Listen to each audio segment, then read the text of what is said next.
Hello दोस्तों, आप सभी का इस वीडियो में बहुत बहुत स्वागत है। आज मैं आप सभी को 10वीं कक्षा के गणित के प्रश्नावली 4.3 के बचे हुए प्रश्न क्वेश्चन नंबर 8 को बताने वाला हूँ।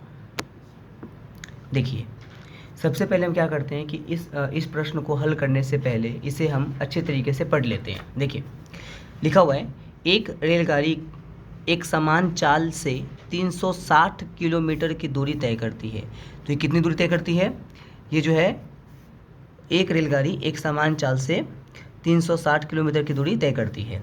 यदि यह चाल 5 किलोमीटर प्रति घंटा अधिक होती तो वह उसी यात्रा में 1 घंटा कम समय लेती। रेलगाड़ी की चाल ज्ञात करें। हमें रेलगाड़ी की चाल ज्ञात करनी है। आपको पता है, जब भी लैंग्वेज वाला क्वेश्चन होता है तो हमें जो भी ज्ञात करना होता है हम उसको पहले मान लेते हैं। तो पहले यहाँ लिखेंगे हल, और हमें क्या ज्ञात करना है वो देखिए। हमें जो ज्ञात करना है उसे मान लेंगे। हमें क्या ज्ञात करना है? रेलगाड़ी की चाल। तो उससे पहले क्या करेंगे? दिया गया लिखिए कि क्या क्या आपको दिया गया है कि। तो प्रश्न में क्या क्या दिया हुआ है? तो प्रश्न में दिया है कि दूरी कितनी है टोटल। दूरी जो है वो टोटल दूरी है 360 किलोमीटर। ठीक है, ये दूरी है आपकी। ठीक है, उसके बाद हम क्या करते हैं कि हमें देखिए, हमें जो ज्ञात करना उसे मानेंगे। हमें रेलगाड़ी की चाल ज्ञात करना उसे मान लेंगे। लिखेंगे यहाँ पे, माना कि रेलगाड़ी की चाल, रेलगाड़ी की चाल क्या है? रेलगाड़ी की चाल हमें ये ज्ञात करना है, हमें उसी को मान लेंगे। वो है x किलोमीटर प्रति घंटा। हमने रेलगाड़ी की चाल को क्या माना? x किलोमीटर प्रति घंटा है। हमने मान लिया कि जो रेलगाड़ी है वो x किलोमीटर प्रति घंटा की चाल से चल रही है। ठीक है, अब हमें क्या करना है कि जब भी आपको ध्यान रखिए, आपको मैं एक ट्रिक देता हूँ इसको, ऐसे प्रश्न को हल करने के लिए। जब भी आपको ना दूरी मिले, चाल मिले और समय की बात की जाए, जैसे मैं देखिए यहाँ पे समय की बात किया, 1 घंटा अधिक रहता है समय का, तो अगर समय मिले, इन तीनों की जब भी बात करें ना, तो ऐसे प्रश्न में आप अपना दिमाग ना लगा के डायरेक्ट आप यहाँ पे सूत्र लगाएं। क्योंकि यहाँ पे डायरेक्ट अगर फॉर्मूला लगाएंगे तो जल्दी बनेगा, और आप अगर दिमाग लगाओगे तो थोड़ा दिक्कत हो सकता है, क्योंकि ये कन्फ्यूज करता है बहुत ज़्यादा। समझे? तो दूरी, चाल और समय से क्या सूत्र होता है आप वो सोचिए। तो दूरी और चाल और समय से देखिए क्या होता है। चलिए देखिए, हम जानते हैं, लिखेंगे, हम जानते हैं कि, क्या जानते हैं? हम जानते हैं कि दूरी दूरी बराबर क्या होता है? दूरी का फॉर्मूला, दूरी बराबर होता है चाल गुणे समय। अब यहाँ से हम समय का निकालेंगे, तो समय का कितना हो जाएगा? समय का निकालेंगे तो इस साइड में दूरी है, और चाल जो इधर गुना में था वो आ जाएगा बट्टा में। तो ये आपके समय का फॉर्मूला हो गया। अब यहाँ से समय निकाल सकते हैं। देखिए, ये हो गया समय का फॉर्मूला। इसको लगा के हम क्या करेंगे? समय निकालेंगे। अब हमारे प्रश्न में जो जो कहा होगा वहाँ से हम समय निकालेंगे, काम हो जाएगा। ठीक है, चलिए प्रश्न को अच्छे से देखिए, समझिए क्या लिखा है। ये मैंने आपको ना ये वाला लाइन है आपको बस समझाने के लिए बताया कि हाँ, दूरी का ये सूत्र होता है और वहाँ से हम समय का सूत्र निकाल सकते हैं। ठीक, अब देखिए, अब आप अपने अपने प्रश्न में आ जाइए। अब प्रश्न में क्या बोल रहा है वो देखिए, लिखिए प्रश्न से। प्रश्न में क्या लिखा है वो देखिए। आपको हमेशा ध्यान रखेंगे, 2 कथन दिए रहेंगे प्रश्न में। ठीक है, पहला कथन पढ़ें। कह रहे कि एक रेलगाड़ी एक समान चाल से 360 किलोमीटर की दूरी तय करती है। तो ध्यान रखें, तो लिखा है कि एक रेलगाड़ी एक समान चाल से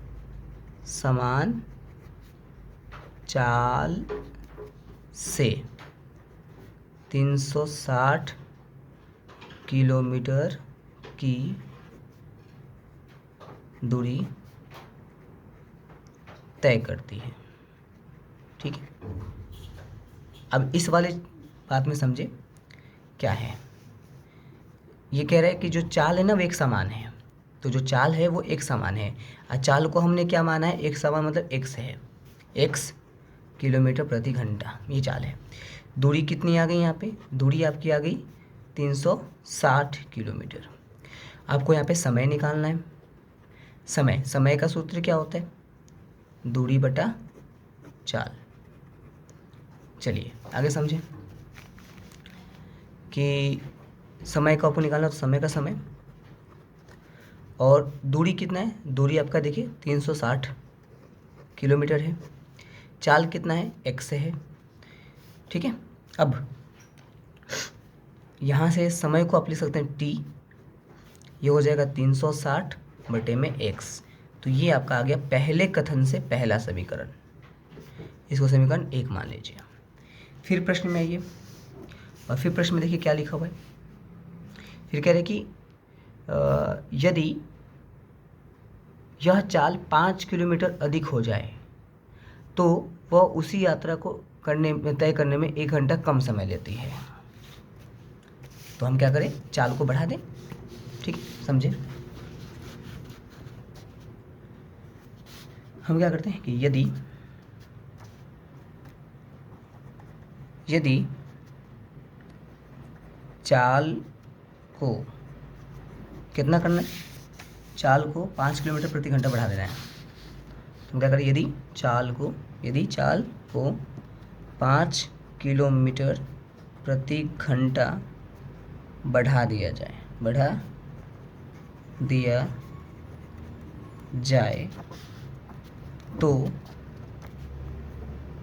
तो रेलगाड़ी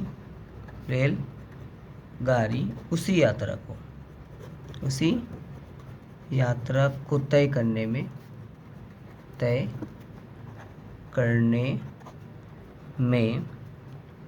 1 घंटा कम लेती है।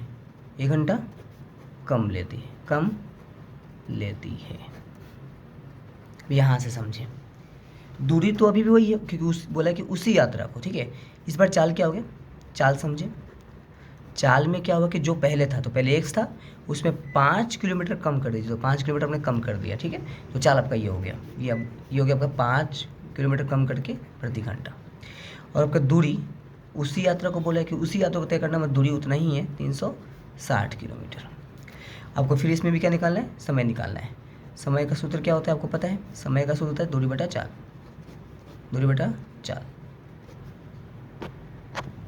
देखिए, तो समय बराबर क्या होता है? दूरी बटा चाल। हम क्या करेंगे कि समय को हम t कह सकते हैं।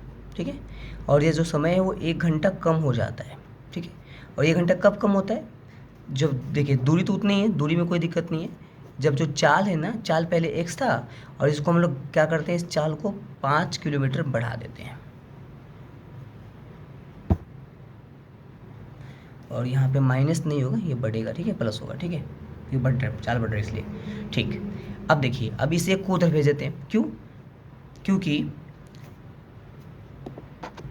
क्योंकि इस वाले समीकरण में यहाँ पे केवल समय का मान है, तो अगर हम वहाँ पे भी टी का निकालेंगे तो यहाँ ये भी टी का मान है और वो भी टी का मान हो जाएगा, दोनों बराबर हो जाएगा, तो हम दोनों को बराबर कर सकते हैं। तो इसलिए हम वहाँ पे भी टी का, यहाँ पे भी टी का मान निकालें और वहाँ पे भी टी का मान निकालेंगे।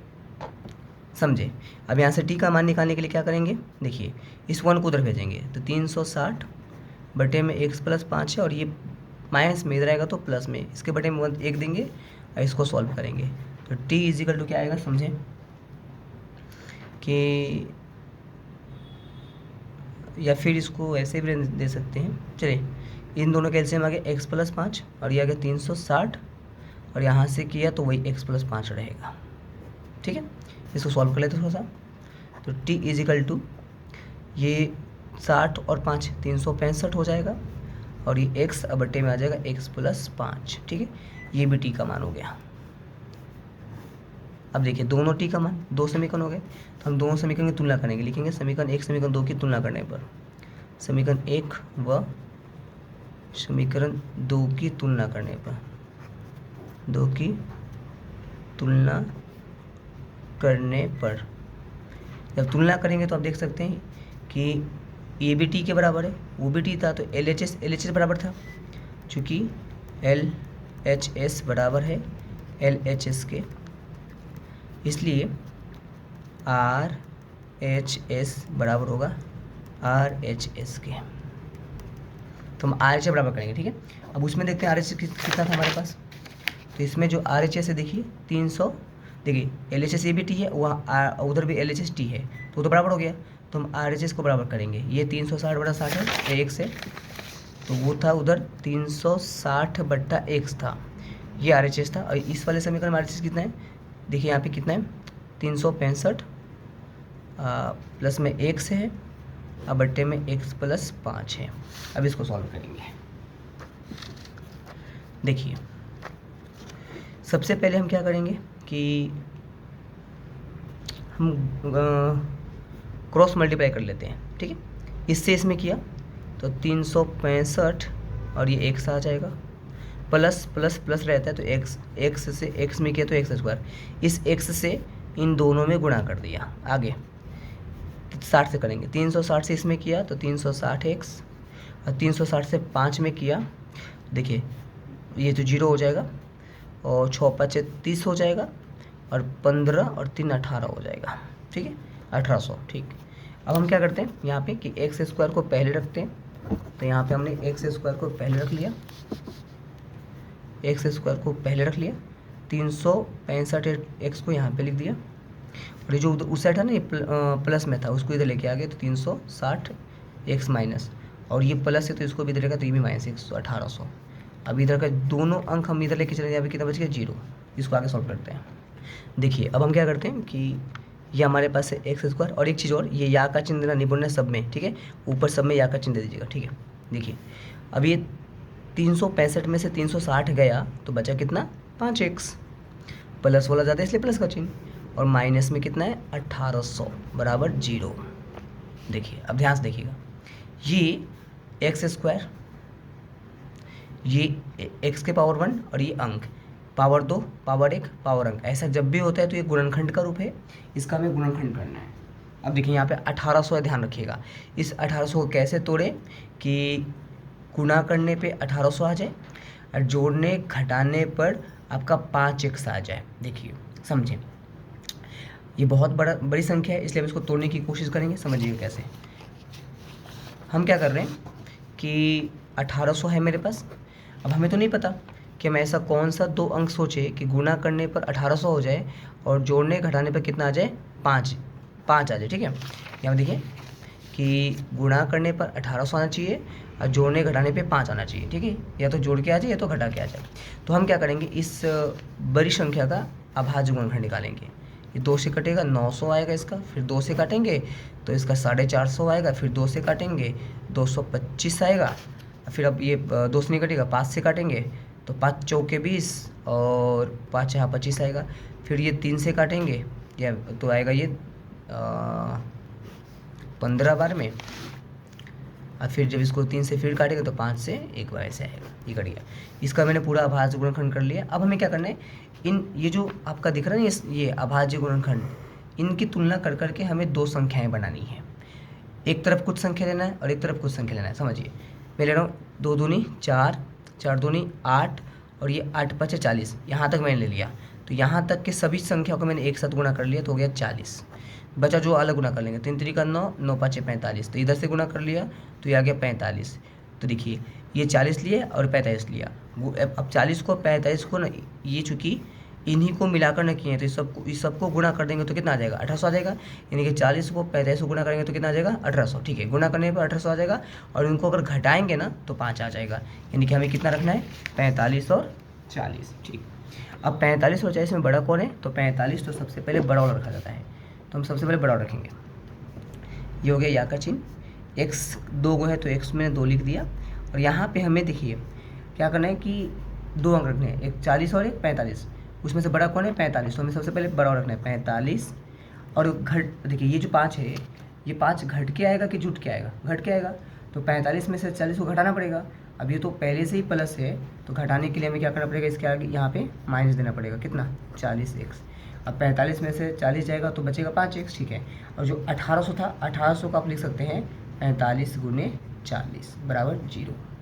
अब देखिए इन दोनों में क्या कॉमन हो रहा है, इन दोनों में क्या मिल रहा है, तो अब देखिए तो यहाँ पे x मिल रहा है, तो x को बाहर निकाल लीजिए दोनों में से, ठीक है।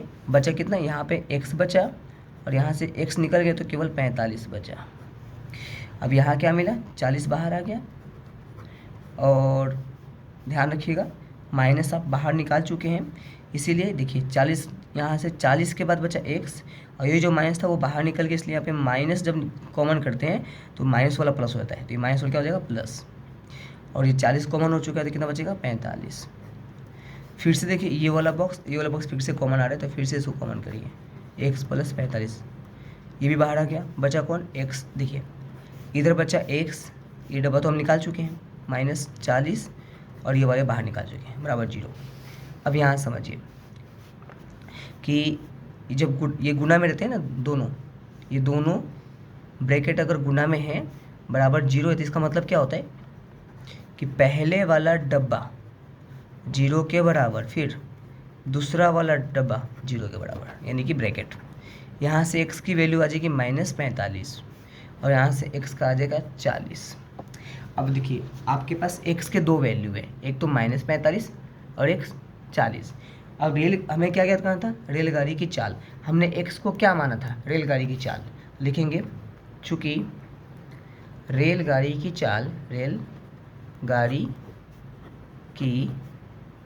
चाल ऋणात्मक नहीं हो सकती है,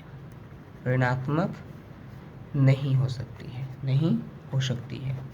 बताइए दुनिया में कोई भी रेलगाड़ी कितनी भी धीमी चले उसका चाल प्लस में होगा। अरे कम से कम 1 किलोमीटर भी होगा तो वो चाल प्लस में रहेगा, माइनस में चाल कभी नहीं हो सकता है, यानी किसी भी रेलगाड़ी की चाल माइनस में नहीं हो सकता है, इसलिए यहाँ पे माइनस वाला आंसर नहीं होगा।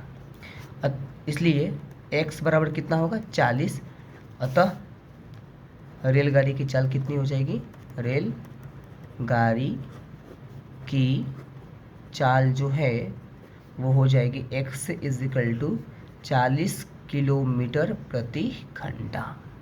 तो ये आपके रेलगाड़ी की चाल थी, यहाँ पे आंसर, तो ये आपका ख़त्म हुआ।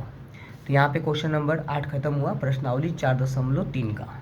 ठीक है, आज के इस वीडियो में इतना ही, फिर मिलते हैं अगले वीडियो में, तब तक के लिए जय हिंद जय भारत।